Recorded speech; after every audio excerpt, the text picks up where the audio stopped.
So, what's up? Uy, sakto may strawberry ah. Siyempre, saan ba ako galing? Summer capital of the Philippines, Baguio City. Bagay ba? Anong Tagaytay?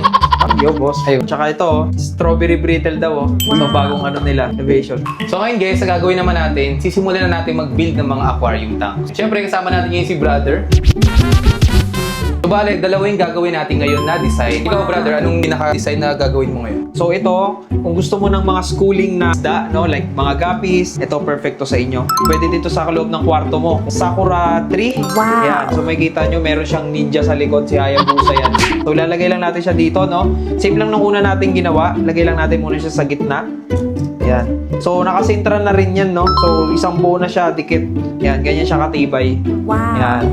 Shoutout sa ating main aquascaper, no? Ayaw niya kasing makita siya ngayon kasi may ginagawa pa siyang ibang project. Next ulit, lagay lang natin ulit yung sand. Yan. 30 mesh na sand na brown siya pero pag nilagay mo magiging white naman yan. So nalinis na siya, then ito yung natira nung nakaraan. Lagay lang natin siya ulit, no? Dahan-dahan.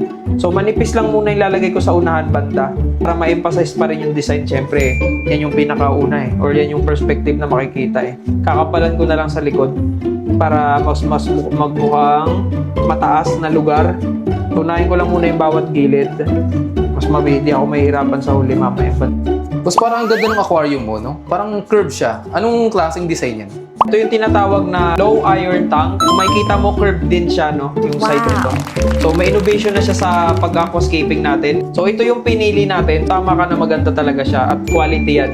Siyempre, mas importante yung quality and then kasi siyempre, kung may mag-order man ito, saan man siya sa Pilipinas o saan man siya mag-order, sigurado tayo na hindi masisira at talaga namang masasatisfy yung bili nito. Saktong-sakto tong lights na to sa 3 gallon guys. So kung bibili kayo nito, kasama na siya sa package, no? So pag nailawan natin siya, isang color lang siya pero napakalinaw niyan kasi LED na yan Wow! Yan. Kung makikita nyo, di ba? Tubig na tayo. Let's go. So yan, nilagyan ko na ulit siya ng tubig, no? So bilangin natin mamaya kung makakailang pitchil ako nito. Siguro mga 4 to 5 to. Tandaan lang tayo ng paglagay para yung nilagay nating sand hindi kakalat or hindi siya sasabog sa mga design na yan kasi as is na yan yan na siya So kailangan lang talaga tandaan ang ilagay, okay? Basic lang yan, so alam nyo na yan guys. Boss, yung sand mo ba bago mo gamitin, hinuhugasan pa ba yan or direct nang lagay?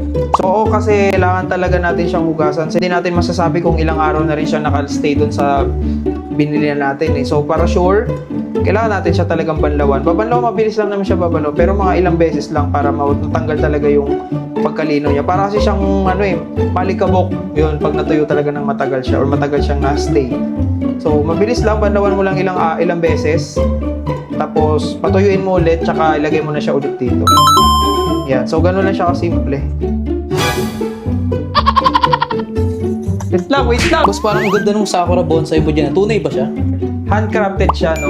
Tunay na drip food siya at tunay na mga stones. And then, yung light pink na yan, maganda yan. Artificial moss siya kung tawagin. Artificial moss. Gawa siya sa tela.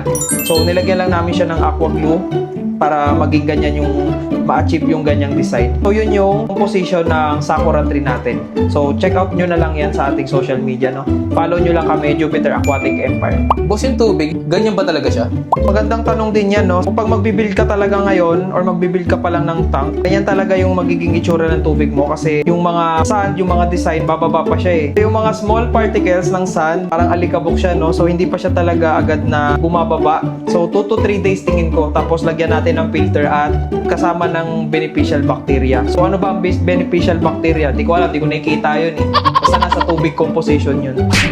Pero mabuti yun sa isda natin at sila lang makakasagot niyan. Okay guys, so tapos na tayo nag-build ng 2 tank kasama yung ating team. So medyo overtime man tayo ng konti dahil usually ang tayo talaga namin 8 to 10 lang or 8 to 11. Okay lang boss, kahit mag-OT tayo, no? Wala problema kasi ganyan talaga sa business natin Tsaka atin din naman to So yun lang, peace lang.